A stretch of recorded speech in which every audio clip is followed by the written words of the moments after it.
Hello and good morning students. अपनी पिछली class में हमने व्यायामः सर्वदा पथ्यः, यह जो आपका व्यायाम के ऊपर जो आपके श्लोक हैं इस पाठ में, ये हमने 10 श्लोक का अर्थ हमने पढ़ लिया था। आगे आज हम 9 श्लोकों का अर्थ हमने पढ़ लिया था कि 8 श्लोकों का। चलिए आज हम 9वां श्लोक पढ़ते हैं। 9वां श्लोक है,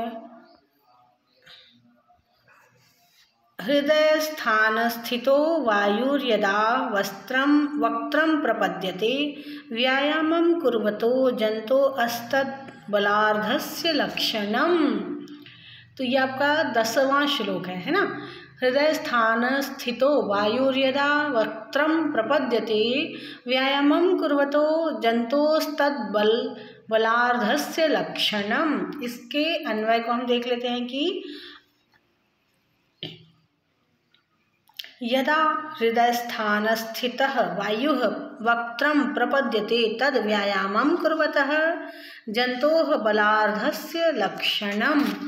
इसका अर्थ देख लेते हैं हम कि जब हृदय में स्थित वायु मुंह तक पहुंचती है, तो जब हम व्यायाम करते हैं तो क्या होता है, हमारी जो हार्ट बीट है वो बढ़ जाती है, हमारी सांस लेने की जो गति है वो बहुत तेज़ हो जाती है और हमारी सांस बार बार हम सांस लेते हैं, लंबी लंबी सांस लेते हैं। तो क्या होता है, जब हृदय में स्थित वायु मुंह तक पहुंचती है तो वह व्यायाम करते व्यक्ति के आधे बल का लक्षण होता है ना।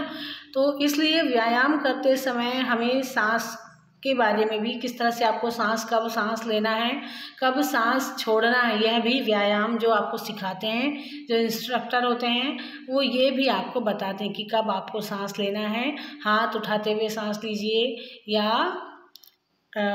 झुकते हुए सांस लीजिए, सांस छोड़िए, इस तरह से आपको बताया जाता है ना जब आप व्यायाम करते हैं। तो इस तरह से जो व्यायाम और सांसों का जो है वो ताना बाना होता है। हम जब व्यायाम करते हैं तो सांसों पर विशेष ध्यान दिया जाता है। अगला श्लोक है आपका 11वां श्लोक, वयो बल शरीराणि देश कालाशनानि च समीक्ष्य कुर्याद् व्यायामन्यथा रोगमाप्नुयात्।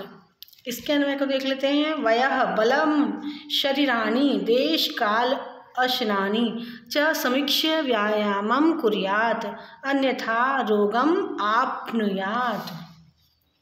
तो व्यायाम के बारे में हमेशा कहा जाता है कि व्यायाम जो है अपनी आयु, ताकत, शरीर, स्थान, समय और भोजन आदि का विचार करके ही किया जाना चाहिए, अन्यथा वह रोग को प्राप्त करता है। क्योंकि जो छोटे बच्चे हैं अगर वह बड़ों के जैसा व्यायाम करेंगे, अत्यधिक बल, जो अत्यधिक ताकत लगता है वाला व्यायाम करेंगे या फिर बहुत ज़्यादा व्यायाम करेंगे तो वो हमारे शरीर को लाभ ना पहुंचाकर उल्टा हानि पहुंचाएगा।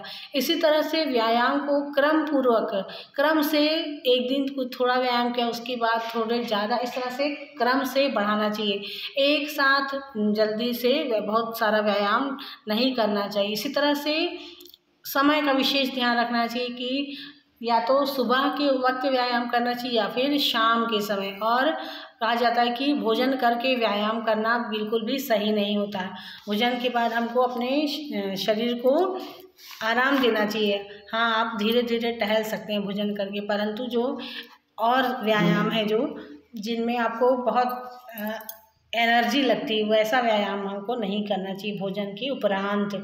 इसी तरह से समय का और आपके जिस स्थान पे रहते हैं, अगर वहाँ पे बहुत ज़्यादा ठंड पड़ती है या बहुत ज़्यादा गर्मी पड़ती है तो इन सब बातों का ध्यान करके ही व्यायाम किया जाता है। तो आज हमने इस पाठ में व्यायाम के बारे में हमें बहुत सारी जानकारियाँ मिली। तो आप भी अपने जीवन में व्यायाम को स्थान दें, रोज़ सुबह या शाम समय निकालकर व्यायाम करें और एक स्वस्थ जीवन जीने की ओर अग्रसर हों। क्योंकि व्यायाम से केवल हमारे शरीर की ही क्षमता नहीं बढ़ती, बल्कि मानसिक क्षमता भी बहुत ज़्यादा बढ़ जाती है, एकाग्रता बढ़ती है। दिमागी कसरत जो होता है वह भी आपको करने में आपको बहुत सहयोग मिलेगा।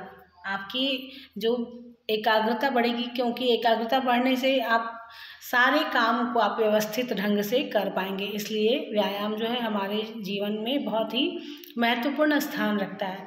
तो स्टूडेंट्स, आज के लिए इतना ही। अपनी अगली क्लास में हम इस पाठ के अभ्यास के प्रश्नों को हल करेंगे।